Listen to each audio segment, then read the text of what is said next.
অতঃপর সেই চাতুর্মাস্য ব্রত যাতে সুসম্পূর্ণ হয়, যাতে সাফল্যমণ্ডিত হয়, সেই জন্য আমাদের বৈষ্ণব সভার আয়োজন করা উচিত।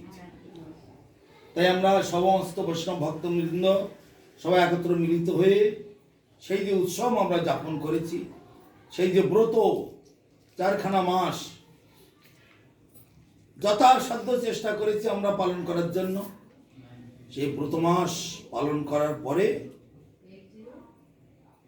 গুরু গোবিন্দের পূজা করে বৈষ্ণব ভক্তমণ্ডলী গুরুবর্গ সকলের পূজা করে হরিনাম সংকীর্তন সহযোগে মহোৎসব প্রদান করলে সেটা আমাদের সুসম্পূর্ণ হয়। আজ সেই ব্রত আমরা পালন করছি। তো এতদিন যে ব্রত আমরা পালন করে এসেছি এরও বিশাল এর ফল। একদিনও যদি এই কার্তিক ব্রত বা দামোদর মাসে একদিনও যদি একটি দ্বীপ ভগবান বিষ্ণুকে দর্শন করানো হয়, আরতি করা হয়, আমার জীবন আলোকিত হয়ে ওঠে।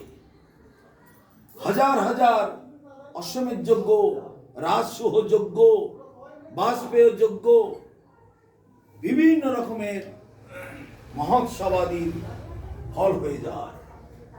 তীর্থ ভ্রমণ, পর্বত পরিমাণ সুবর্ণ দান, হাজার হাজার গোদান, তীর্থক্ষেত্রে হাজার হাজার তীর্থক্ষেত্র ভ্রমণ, সব কিছুর ফল হয়ে যায় একদিন যদি একটু ধূপ প্রদীপ ঠাকুরকে দেখানো হয়। দামোদর মাস রাধারানীর অতীব প্রিয় মাস। এই মাস রাধারানী দামোদর মাস রেখেছেন। দাম মানে দড়ি, উদর মানে পেট, পেটের উপরে দড়ি দিয়ে মা যশোমতী কৃষ্ণকে বেঁধেছিলেন। তাহলে অনন্ত কোটি ব্রহ্মাণ্ডের মালিক, সেই অনন্ত কোটি ব্রহ্মাণ্ডের মালিককে তিনি দড়ি দিয়ে বাঁধতে পারেন। কত বড় বিস্ময়কর ঘটনা, কত বড় আশ্চর্যজনক এই ঘটনা। ভগবানকে ব্রহ্মা, শিব, শুক, নারদ, অত্রি, চবন, বশিষ্ঠ, ভৃগু, অঙ্গিরা, গাতিসুত, অনন্ত কোটি ব্রহ্মাণ্ডের অনন্ত কোটি ব্রহ্মা, তারা যাকে, যার চরণের ওই একটু ধূলিকণা হওয়ার জন্য প্রার্থনা করছে, সেই কৃষ্ণকে যিনি ভক্তিরজ্জু দিয়ে বন্ধন করেছেন। কত বড় ভক্তির ডিগ্রি তার। আমরা যদি তার অনন্ত কোটি ভাগের এক ভাগও যদি সেই ভক্তি লাভ করতে পারি, আমাদের কোটি কোটি জন্মের সমস্ত পাপ তাপ ধুয়ে মুছে পরিষ্কার হয়ে একদম ভগবানের ধামে রাধা গোবিন্দের সেবায় আমরা প্রবেশ করতে পারি। সেই মা যশোমতীর সেই ভক্তি তার কোটি ভাগের এক ভাগও যদি, এক কণাও যদি পাই, এমনই কৃষ্ণ ভক্তির রহস্য। কিভাবে পাওয়া যায়? কৃষ্ণ ভক্তি রসভাবিতামতি ক্রিয়তাং যদি কুত বিলভ্যতে তত্র লৌল্যমপি মূল্যমে কলম জন্ম কোটি সুকৃতের ন লভ্যতে।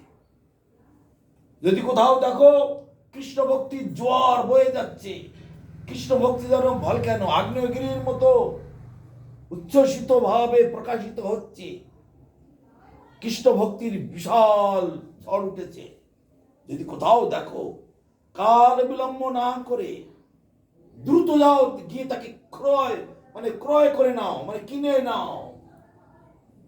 কৃষ্ণ ভক্তি কিভাবে কেনা যায়? টাকা পয়সা দিয়ে, সোনা দানা দিয়ে, কাপড় চোপড় দিয়ে, অর্থ দিয়ে কোনো কিছুর দ্বারা সম্ভব নয়। এই জড়জগতের কোনো কিছু দিয়ে কেনা সম্ভব নয়। ভক্তির ইত্যা অন্যথা রূপম স্বরূপে না ব্যবস্থিত। নিজের স্বরূপেতে প্রতিষ্ঠিত হয়ে আমার যে হৃদয়ের আত্মার যে একটা স্পেশাল গুণ আছে, সেটা হচ্ছে কৃষ্ণ ভক্তি।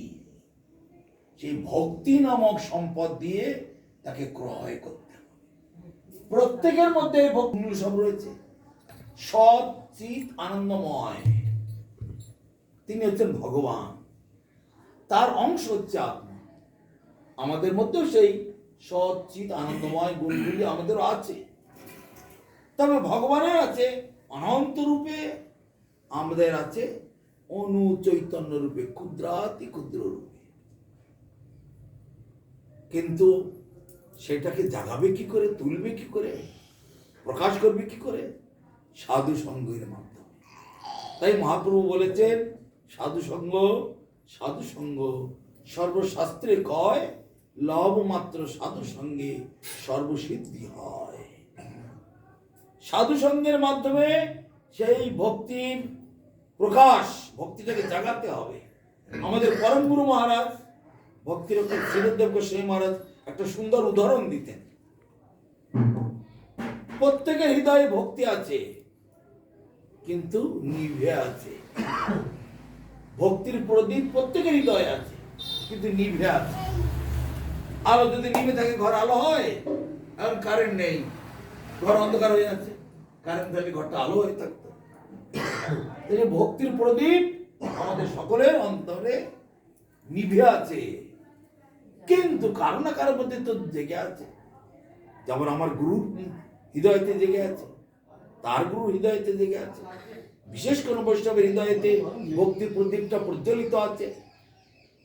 সেই প্রদীপটার সঙ্গে আমার প্রদীপটাকে যদি একটু স্পর্শ করাই, তাহলে আমার প্রদীপ জ্বলে উঠবে। প্রত্যেকের হৃদয়ের প্রদীপগুলো নিভে আছে, কিন্তু যার মধ্যে জ্বলে আছে সেই গুরুর হৃদয়তে ভক্তির প্রদীপ জ্বলে আছে। বিশেষ বৈষ্ণবের হৃদয়তে ভক্তির প্রদীপটি প্রজ্বলিত আছে, তার সঙ্গে আমার প্রদীপটাকে একটু ঠেকিয়ে নেব, নিলেই জ্বলে উঠবে। যেমন দীপাবলির সময় সবাই আমরা অনেক করে প্রদীপ জ্বালি, মোমবাতি জ্বালি, যা কিছু।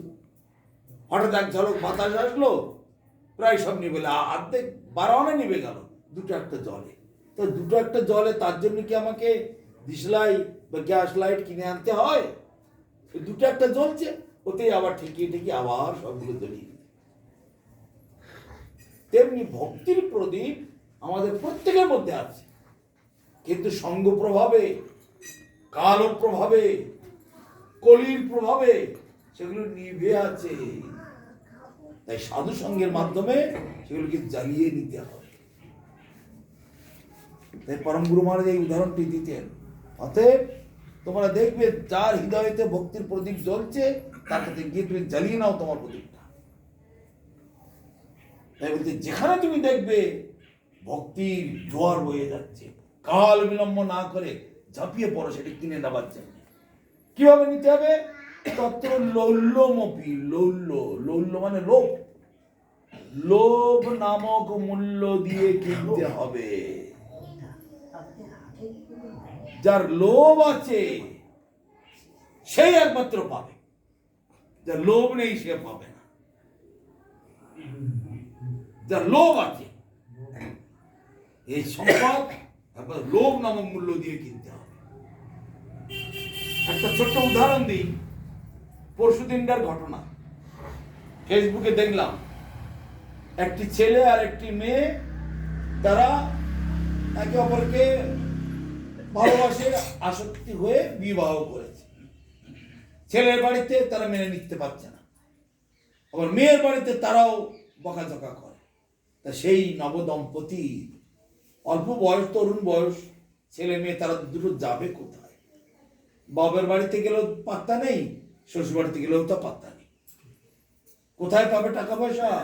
এখন আয় করতেও শিখিনি, সবে যৌবন এসেছে, তারা ছেলে মেয়ে পাশাপাশি থাকে, যেহেতু মিলিত হয়ে তাদের মধ্যে একটু প্রেম প্রীতির বন্ধন এসে গেছে।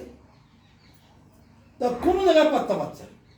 শ্বশুর বাড়ি যাচ্ছে তো ধাক্কা ধরে, আবার বাপের বাড়ি আলো তো একই কথা, ছেলের বাড়িও যাও মেয়ের বাড়িও যাও, কোথায় যাবে? তা কি খাবে, কি খেয়ে বাঁচবে? আত্মীয় স্বজনের বাড়ি গেলে তারাও বকাঝকা করে। শেষকালে কি করলো? আমরা দুজন কেউ কাউকে ছাড়বো না,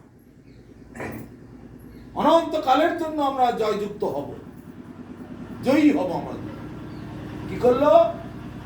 রাতের অন্ধকারে রেল আসছিল, রেল লাইনে দুজন একসঙ্গে মাথা দিয়েছিল, চট্টগ্রাম। তাহলে এটা উদাহরণটা কিসের জন্য দিলাম? তারা হারলো না, তারা জিতে গেল, এদেরকে সকলকে হারিয়ে দিল। সারা পাড়া প্রতিবেশী গ্রামবাসী শ্বশুর বাড়ি বাবার বাড়ি সব হারিয়ে দিল সকলকে, ওরাই দিতে গেল। সিনেমাতে অনেক সময় দেখা যায় একটা বড় লোকের মেয়ে গরিবের ছেলের সঙ্গে ভালোবাসা করেছে, অথবা গরিব ঘরের ছেলে বড় লোকের মেয়ের সঙ্গে ভালোবাসা করেছে। বড় লোক মেনে নিতে পারছে না, আর গরিব তার মা বাবা বলছে আমাদের কি মেনে নেবে ওরা, অত উচ্চ পরিবার, ধনী পরিবার। কিন্তু এমন প্রেম প্রীতি ভালোবাসা করেছে, তারা বলছে আমরা খেটে খাবো, চলো আমরা বেরিয়ে যাই, আমরা রিক্সা চালিয়ে খাবো, মজদুরি করে খাবো, লোকের বাড়িতে কাজ করে খাবো। মেয়ে বলছে আমি লোকের বাড়ি বাসন মাজবো, কোটিপতির মেয়ে, সে বলছে আমি লোকের বাড়ি বাসন মেজে খাবো, তবু তুমি আমি একসঙ্গে থাকবো। এই হলো লোভ। ওরা হারলো না, ওরা জয়যুক্ত হলো, এরা হেরে গেল। তাই এই লোভের দ্বারা এটা পাওয়া যায়। তাই ধনী হোক আর গরিব হোক আর মধ্যবিত্ত হোক, এই জমতম এখানে সবাই প্রায় গরিব, দুই একজন হতে মধ্যবিত্ত, কিন্তু সবাই মোটামুটি গরিব। কিন্তু একটা কোটিপতি, হাজার হাজার কোটি টাকা মালিক, সে কারখানা চলছে, বিরাট বিরাট কয়েক হাজার ট্রাক চলছে, বিশাল তার আন্ডারে কয়েক হাজার লোক কাজ করছে, তাকে ডেকে এখানে আনা যাবে, বসানো যাবে? কোনো দিন তারা আসতে পারবে না। টাকা গুনতে গুনতে তার মাথা খারাপ হয়ে যাচ্ছে, মরে যাবে তো টাকা টাকা নিয়ে। এইসব কথা শুনবার তার কোনো সুযোগ নাই। কোন কোন সময় কোন কোন লোককে দেখা যায়, ঠিক আছে আমাদের বাড়ি একটা মন্দির করে নেব, সাধুদের নিয়ে আসবো, কত টাকা লাগবে একটা সাধু, কত করে বেতন নেবে, সাধুদের কিনে এনে বাড়িতে বসিয়ে রাখবে, বাড়িতে এনে পুজো করবে। এটা শাস্ত্রীতে বলা আছে, কলিযুগে ভক্তি অর্থওয়ালাদের পকেটের মধ্যে, মুঠোর মধ্যে থাকে, ধনবান ব্যক্তিদের হাতের মুঠোয়, পরমার্থের মুঠোয় মুঠোয় থাকবে এই ভক্তিমূলক কাজ বা এইসব অনুশীলন। ওইভাবে অহংকার দিয়ে, অর্থ দিয়ে ভক্তি কেনা যাবে। আমরা ভাগবতে দেখেছি রাজা অম্বরীশ মহারাজ, শশাগোরা পৃথিবীর অধীশ্বর অম্বরীশ মহারাজ, 100টি তার স্ত্রী। সেই অম্বরীশ মহারাজ তিনি নিজে হাতে মন্দির মার্জন করতেন, ঠাকুরের সেবার বাসন নিজে হাতে মার্জন করতেন। ভোর 3টের সময় উঠে ঠাকুরের বাসন হাতে মার্জন করবেন, পুষ্প চয়ন করবেন, মন্দির মার্জন করবেন, করে ঠাকুরের মঙ্গল আরতি করে, ঠাকুরকে জাগরণ দিয়ে মঙ্গল আরতি করে, ঠাকুরকে ভোগ টোগ নিবেদন করে, তারপরে প্রাতকালীন কাজগুলো করবেন। তারপরে ঠিক 8টার সময় ঠাকুরকে ভালো করে অর্চন টর্চন করে, ঠাকুরকে মানে সুন্দরভাবে সেবার ব্যবস্থা করে করে দিয়ে, তারপরে রাজ সিংহাসনে গিয়ে বসতে। যেহেতু রাজা, তার দপ্তরে গিয়ে বসতে হবে। তাদের বলা হতো রাজর্ষি, মানে রাজার মতো ঋষি, ঋষির মতো রাজা। রাজা হবে ঋষি সুলভ, ঋষি হবে রাজার মতো। বুঝতে পারছেন কথাটা? রাজা সে কখনো ভোগী হবে না। বাঘের কাছে যদি 100 ছাগল পুষতে দেওয়া হয়, বাঘ মশাই মানে ছাগলগুলো একটু দেখো, আমি একটু বৃন্দাবন থেকে ঘুরে আসবে, ঘুরে এসে আর ছাগল পাওয়া যাবে। কিন্তু একটা গরুর কাছে, গাধার কাছে, ঘোড়ার কাছে দিলে সব কটা গুনে পাওয়া যাবে, সে কিন্তু একটা খাবে না।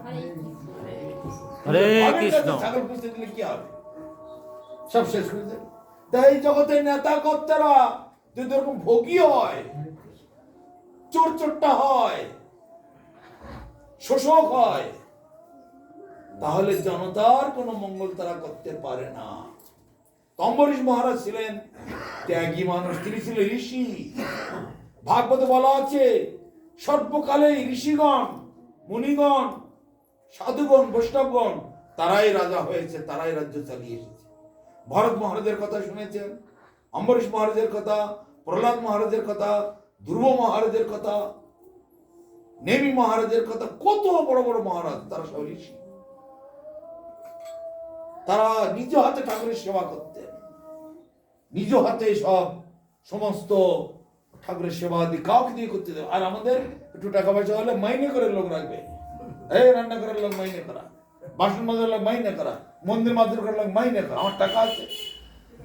কিন্তু ভগবান দেখে আমার জন্য কার কতখানি ত্যাগ আছে, পরিশ্রম আছে। তাই সে অম্বরীশ মহারাজ তার কনিষ্ঠ স্ত্রী বিয়ে করতে যাচ্ছেন, বিবাহ দিন ঠিক হয়ে গেছেন, বিবাহ করতে যাচ্ছেন, বিরাট ভাবে তো সব আয়োজন করে অম্বরীশ মহারাজ যাচ্ছেন বিবাহ করতে। কিন্তু তার এত রাজসভায় এত কাজ, তার সশরীরে যাওয়ার টাইম নেই। রথ সাজিয়েছে বিবাহের জন্য, সোনা দিয়ে রথ, সোনার রথ, সে সোনার রথে চেপে যুদ্ধ মানে বিবাহ করতে যাচ্ছে। সোনার রথে নিজের তো টাইম নেই, কি করে যাব? তার তলোয়ারটাকে নিয়ে রাজ সিংহাসনে বসিয়ে দিলেন। তলোয়ারকে একেবারে মালা পুষ্প চন্দন দিয়ে সাজিয়ে তলোয়ার যাচ্ছে বিয়ে করতে, রাজার প্রতিনিধি। তৎকাল দিকে এরকম নিয়ম ছিল। আমরা কি করি, কৃষ্ণকে স্বয়ং দিয়ে কি করে, কৃষ্ণের বাঁশিটা নিয়ে বিছানায় দিয়ে দিলাম, চাদর টাদর দিয়ে মশারি মধ্যে রেখে দিলাম। ওই বত বড় বিগ্রহ নিয়ে সবসময় আমরা কি নাড়াচাড়া করতে পারি? তাদের বাঁশিটা দিলাম, নিয়ে ঠাকুরের বিছানায় স্বয়ং দিয়ে দিলাম, দিয়ে মালা টালা সরিয়ে গায়ে কম্বল, শীতকালে লেপ টেপ, গরমকালে লেপ পাতা দিয়ে মশারিটা নিয়ে সুন্দর করে দিলাম। মানে সাক্ষাৎ কৃষ্ণকেই আমরা স্বয়ং দিলাম। তার প্রতিনিধি তিনি স্বয়ং রূপ ধারণ করে। আজকে বৃন্দাবনে বঙ্কবিহারী দেখতে যান আপনারা। কিসের বঙ্কবিহারী? কে সেই জিনিস? কৃষ্ণের হাতের বাঁশি। কৃষ্ণ যখন লীলা শেষ করলেন, ওই নিধুমনের মধ্যে বাঁশিকে ওখানে ফেলে রেখে দিয়ে সে বাঁশি বিগ্রহ হয়ে গেছে। হরিদাস গোস্বামী ভজন করতে করতে স্বপ্নেতে দেখছেন ওইখানে ভগবান পড়ে আছে। স্বপ্ন দিয়ে বলছে, ওরে আমাকে তোল এখান থেকে, তুলে সেবার ব্যবস্থা কর। হরিদাস গোস্বামী তখন লোকজন ডেকে ওই নিধুমনের মধ্যে, এই কুয়োর মধ্যে সেখানে বাঁশিটা পড়েছিল। পরবর্তীকালে বাঁশি হয়ে গেল বিগ্রহ। সেই বিগ্রহ তুলে নিয়ে তুলবার সময় নাক একটু কেটে যায়, একটু ক্রন্দন করলেন, দুঃখ করলেন। কৃষ্ণ স্বপ্ন দিলেন, কোনো চিন্তা নেই, ওই ক্ষত অবস্থা ওই বিগ্রহ তুমি পুজো করো। এই বাঙ্কি বিহারী মন্দির বৃন্দাবনের মধ্যে সর্বশ্রেষ্ঠ ভিড় ভাট্টাওয়ালা মন্দির হচ্ছে ওই বাঙ্কি বিহারী। লক্ষ লক্ষ লোক হয় এক একদিনে। পূর্ণিমা পড়লে তার কথা নেই। এখন ওই এলাকা সব ভেঙে বিশালভাবে জগন্নাথ মন্দিরের মতো চারিদিকে ফাঁকা করে দিচ্ছে। একসঙ্গে কমপক্ষে 2-3 লক্ষ লোক যেন দেখতে পায়, সেই রকম অবস্থা। দোকানপাট সব হটিয়ে এলাকা ফাঁক করে দিচ্ছে। এবারে সেখানে বিল্ডিং ভেঙে পড়ে 4-5 লোক মারা গিয়েছে ভিড়ের ঠেলায়। বিল্ডিং ভেঙে যাচ্ছে ভিড়ের ঠেলায়। আর প্রতিদিন জুতো কয়েক ট্রাক করে জুতো নিয়ে ফেলে দিতে হয়। এত জুতো, কার জুতো কে কোথায় ফেলে দিয়ে যায়, এত লোকের ভিড়। সেই বঙ্কবিহারী কৃষ্ণের বাঁশির থেকে মূর্তি ধারণ করলেন। তদ্রূপ অম্বরীশ মহারাজ পরম বৈষ্ণব, পরম ভক্ত, বিবাহ করতে যাচ্ছে। মন্ত্রী পরিষদ বলছেন, প্রভু স্যার, রাজামশাই আপনি যান, আমরা একটা দিন সামলে নিচ্ছি। না, ভগবানের সেবা ছেড়ে আমার যাওয়ার টাইম নেই। সেবা ছেড়ে আমি এখন বিয়ে করতে যেতে পারবো না। তবে আমার প্রতিনিধি তলোয়ারটা বের করে সুন্দর করে সেদিন তলোয়ার গেল বিয়ে করতে। ব্রাহ্মণ টামুনের লোক লস্কর দিয়ে সেই বিবাহ করে আসলো। তার কনিষ্ঠ স্ত্রী বিয়ে করে যখন বাড়িতে আসলো, বাড়ি ঘর সব ভালো করে দেখছে, দেখে যে রাজামশাই নিজে হাতে ভোরবেলা উঠে মন্দির মার্জন করছে। দেখে ওনার খুব কষ্ট হয়েছে। আমার স্বামী সে রাত 3টের সময় উঠে স্নান আদি করে মন্দির মার্জন করছেন, ঠাকুরের বাসন মাজছেন, আরতি করছেন, পুষ্প চয়ন করছেন, তা আমি কিসের সহধর্মিনী? আমি কি তাকে সাহায্য করতে পারি না? তখন কি করলেন, স্ত্রীর কর্তব্য স্বামী শয়ন করার পরে শয়ন করবে, আর স্বামী বিছানা থেকে ওঠার আগে স্ত্রী উঠে পড়বে। এটাই আমাদের বৈদিক শাস্ত্রের বিধি। তো সেই জন্য কনিষ্ঠা স্ত্রী তিনি আসলেন, অনেক ভক্তিবতী, অনেক জ্ঞানবতী, অনেক গুণবতী। তিনি তখন কি করলেন, রাজামশাই যে টাইমে ওঠেন তার আগে উঠে পড়লেন। উঠে পড়ে চান টান করে একদম ঠাকুরের ঘরে গিয়ে ওখানে দারোয়ানটার প্রহরী আছে, দাও খোলো, খুলে দাও। প্রহরী রানী, রানী এসেছেন। কোনোদিন তো রানী আসেন না, রাজামশাই আসেন, আজকে রানী এসেছেন। রানী গিয়ে সব মন্দির খুলে দিল। উনি সমস্ত মার্জন টার্জন করে বাসন টাসন মেজে আরতি টারতি করে কমপ্লিট করে তালা বন্ধ করে চলে আসলেন। তখন দেখছে রাজামশাই উঠে পড়েছে। রাজামশাই উঠে যত সময় মন্দিরে গেলেন, মন্দিরে গিয়ে কি দেখছেন? মন্দিরে গিয়ে দেখছেন আরে বাসন সব ঝকঝক করছে, পাতা হয়ে গেছে, ঘর বাড়ি পরিষ্কার, ঠাকুরের অর্চন হয়ে গেছে, ঠাকুরের আরতি হয়ে গেছে। উনি তখন চিৎকার করতে আরম্ভ করেছেন, প্রহরীরা কোথায়, কোথায় আছে প্রহরীগণ? আরে চুরি হয়ে গেছে, আমার মন্দিরে চুরি হয়ে গেছে, চুরি হয়ে গেছে, চুরি হয়ে গেছে, চিৎকার করতে লাগলো। হ্যাঁ, চারদিক থেকে প্রহরীরা ছুটে আসলো। চুরি হয়েছে, কি চুরি হয়েছে? আমরা তো এখানে একটা গার্ড, ওখানে একটা লাইন, ওখানে একটা লাইন, এখানে 4-5টা লাইন গার্ড, সিকিউরিটি গার্ড। চুরি হলো। অম্বরীশ মহারাজ চিৎকার করছে, চুরি হয়ে গেছে, চুরি হয়ে গেছে, চুরি হয়ে একেবারে। তখন চুরি একটা কিছু দুর্ঘটনা ঘটলে বড় ঘন্টা আছে, ওইটাতে বাজিয়ে দেওয়া হয়। বাজিয়ে দিলে মাইলকে মাইল দূরে পর্যন্ত সেই শহর চলে যায়। চারদিকে লোক ছুটে আসে। আকস্মিক কোনো দুর্ঘটনা ঘটলে তার রাজামশাই ঘন্টা বাজিয়ে দিলেন, আমার মন্দিরে চুরি হয়ে গেছে। তখন প্রহরীরা খুব জল, একেবারে অত্যন্ত ভয়ে ভীত, কই কি চুরি হয়েছে, কি চুরি হয়েছে? তখন কাঁপছে প্রহরীরা, কি শাস্তি দেবে তার ঠিক নেই। রাজামশাই বলছে চুরি হয়ে গেছে। প্রভু, রাজামশাই কি কি কি চুরি হয়ে গেছে বলুন, আমরা এক্ষুনি সারা দেশটা তল্লাশি করবো। কার বাড়ি আছে, কোন কোন সোনার গহনা, পূজার বাসন, তখন তো এসব বাসন ছিল না, সোনা হীরা মণি মুক্তার বাসন, পেতল কাঁসের সে যুগে ছিল না। সোনা হীরা মণি মুক্তার বাসন সত্য যুগে, ত্রেতা যুগে রূপোর বাসন, সোনার বাসন এসব ছিল। দাপর যুগে অল্প কিছু পেতল, কিছু রূপো, কিছু সোনা এসব মিশিয়েছিল। আর কলি যুগের প্রথম দিকে পেতল কাঁসা ছিল, এখন ধীরে ধীরে স্টিল এসেছে, তারপর ধীরে ধীরে অ্যালুমিনিয়াম এসেছে, তারপর ধীরে ধীরে এখন প্লাস্টিকের বাসন।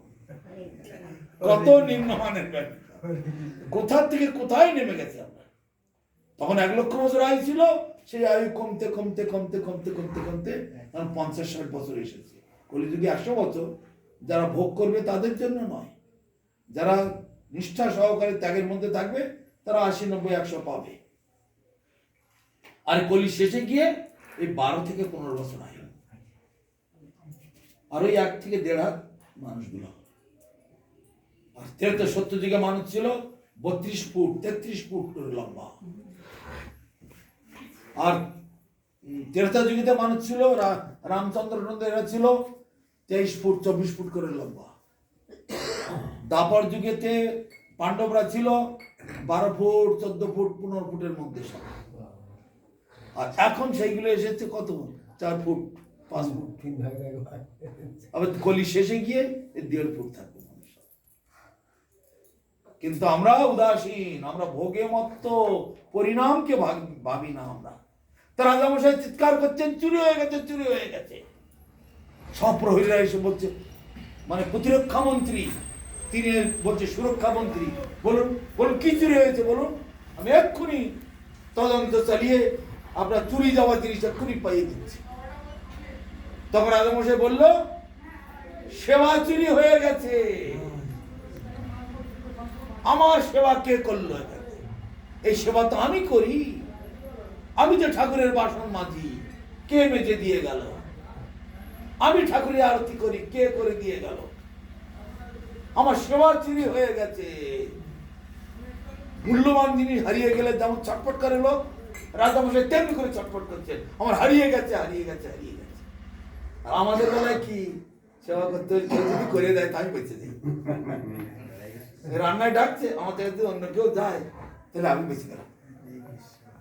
কিরকম আমাদের কপটতা! আমরা কি ভক্ত হতে পেরেছি? মোটা মোটা মালা পড়লে হবে না, তিলক করলেও হবে না। গুরুদেব বলছে এটা একটু করো, আচ্ছা ঠিক আছে করে দেবো। 2 দিন হলো 3 দিন হলো, কি এটা করলি না? এখন তো একটু পরে করলেও তো হবে। তো ঠিক আছে, করছি, হবে, করছি, করি। আর রাজামশাই চিৎকার করছে, আমার চুরি হয়ে গেছে, চুরি হয়ে গেছে, আমার সেবা চুরি হয়ে গেছে। সেবার প্রতি আসক্তি, সেদিন আমরা বলি সেবা অধিকার দিয়া এইবার আমায় দয়া করো। সেবায় অধিকার দাও, সেবায় লোভ দাও, লালসা দাও, নামে রুচি, হরিনামেতে রুচি দাও,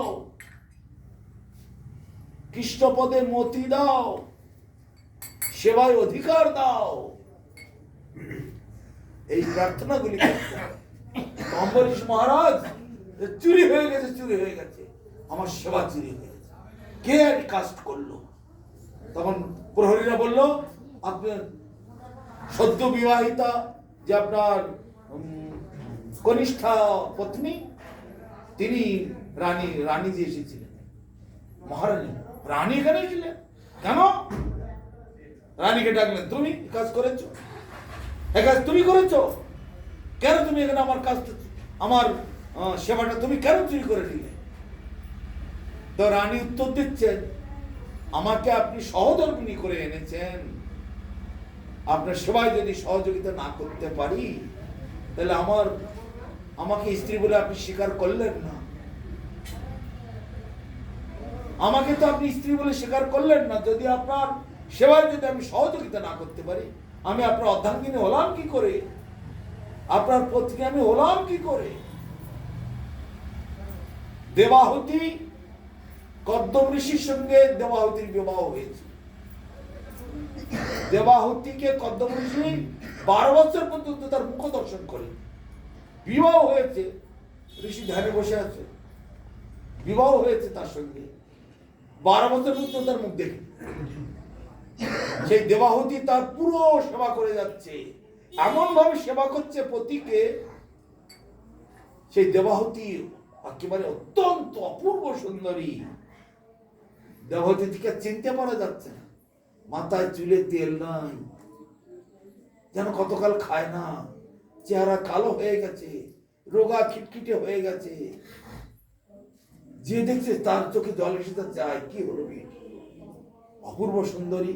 আরে তুমি একটু খাও, একটু না, আমার পতি এখনো সেবা করেনি, একটু ঘুমাও না, পতি যদি উঠে পড়ে, তার যে কোনো সেবার দরকার হয়, এমন ভাবে পতি সেবা করছে। যেহেতু পরম বৈষ্ণব কদ্দম ঋষি, এমন এগুলো পতিব্রতা নারীরা এরকম এমন ভাবে সেবা করছে। তারপরে 12 বছর পরে তার দিকে একটু তাকালেন, যাও দেবী, শরবত থেকে স্নান করে এসো। একটা আদেশ দিলেন। এতক্ষণ চন্দন বেটে দেওয়া, ফুল তুলে দেওয়া, মালা নিতে দেওয়া, তুলসী তুলে দেওয়া, পূজার জোগাড় দেওয়া সব করছে। তো 12 বছর পরে যখন তাকালেন, একটাবার তাকিয়েছেন তার দিকে, দেবী ওই সরোবর থেকে স্নান করে এসো, শুধু একটা কথা বললেন। সঙ্গে সঙ্গে ছুটেছেন সরোবরে স্নান। যেই ডুব দিয়েছেন, ডুব দিয়ে যখন উপরে উঠলেন, দেখছেন তার সঙ্গে তার রূপ একদম পাল্টে গিয়েছে, একদম মানে স্বর্গের অপ্সরীর আবার কি, লক্ষ অপ্সরীর রূপ যেন তার। সঙ্গে আরো 12 জন সেবিকা সহ কাঁদতে উঠে, সবাই তাকে সেবা করতে চাইছে। দেবী বলুন, আপনার কি সেবা? আপনার সেবা করার জন্য আমরা। তাহলে উনি গিয়ে ডুব দিলেন সরোবরে, সঙ্গে আরো 12 জন সেবিকা, মানে দেবাহুতিকে সেবা করার জন্য তো উঠে এসেছেন, পূজার উপাচার হাতে করে নিয়ে সোজা এসে ঋষির কাছে আসলেন। ঋষি তো অন্তর্যামী, তিনি সব বুঝতে পারছেন। দেবী তুমি এসেছো? তখন দেখি লোকজন আশেপাশে চিনতে পারছে, কি অপূর্ব রূপ, এত অপরূপ দৃশ্য তো কখনো দেখিনি। তাহলে দেখুন সাধন ভজনের ডিগ্রি কিরকম। ঋষি শুধু বললেন তার স্ত্রীকে স্নান করে এসো, সঙ্গে সঙ্গে তার রূপ পাল্টে গেল। আরো সঙ্গে 12 জন সেবিকা সহ। তারপর কি করলেন? তার মনের দ্বারা, তার ভজনের শক্তি দিয়ে একটা দিব্য রথ তৈরি করলেন। রথ তৈরি করে সেই রথে চেপে, দেবী তোমাকে আমি বিনোদন আনন্দ দেওয়ার জন্য এই রথের আয়োজন করেছি। এখন তুমি আমি চলো, তোমার সেবিকা টেবিকা সব নিয়ে আমরা এখন অনন্ত ব্রহ্মাণ্ড ভ্রমণ করব। দিব্য রথে চেপে ভূর্ভুবস্ব মহাজন তপসত্য অতল বিতল সুতল তলাতল মহাতল রসতল পাতাল আর অনন্ত ব্রহ্মাণ্ড চন্দ্র সূর্য গ্রহ তারা চারিদিকে ঘুরুঘুরি করছেন, দেখছেন, আনন্দ করছেন। অনেকদিন পরে বিবাহ হলে ছেলে মেয়েরা হানিমুন করতে যায় না, সেই রকম হানিমুন করতে যাচ্ছে। তো ঋষি, তুমি 12 বছর ধরে তুমি আমার সেবা করছো, 12 বছর তুমি খাওনি, 12 বছর তুমি ঘুমাওনি, 12 বছর তুমি ভালো করে স্নান করনি, শরীরের যত্ন নাওনি।